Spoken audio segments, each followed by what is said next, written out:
Hey guys, just a spontaneous video.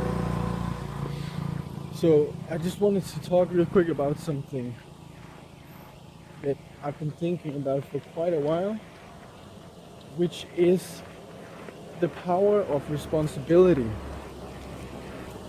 Too many times we get into this cycle of not taking responsibility for our own actions, our own mental health really. And what this comes down to, or what the consequence of this is in my eyes, is it's this like vicious cycle of super vicious cycle of pretending that we don't know something.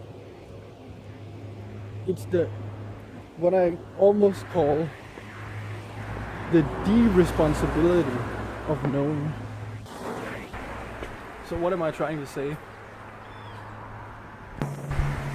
We know more than we give ourselves credit for. In fact, we are born with all the knowledge that we need, and we are completely equipped with the tools to understand, and we know everything from birth, and we might be conditioned to forget about it. But when we can tune into our true self again and turn back to this knowledge, we are truly gifted with receiving this knowledge back. In the last video I talked about misunderstandings about enlightenment and us not thinking that we are enlightened and thinking of enlightenment as an accomplishment.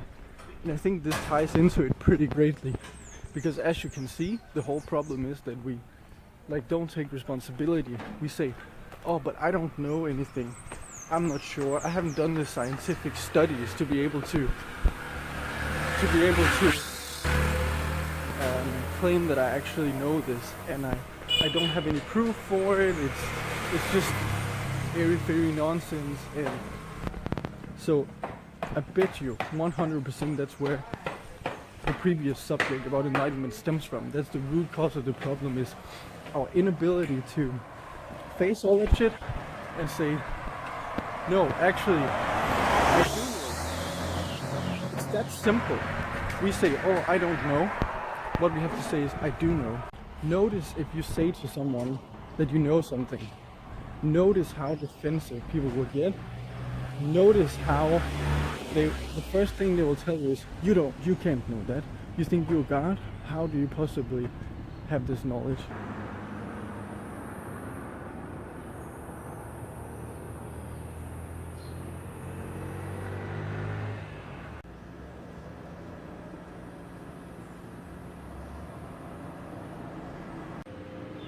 So why should you even live a spiritual life? I mean, it's hard. It's not easy. So why bother? Because it will save the planet. When we have a few groups of people who are mindful and who care about the environment, and we have people who living compassionately, that will affect other people as well. It don't take much of an army to conquer the current situation.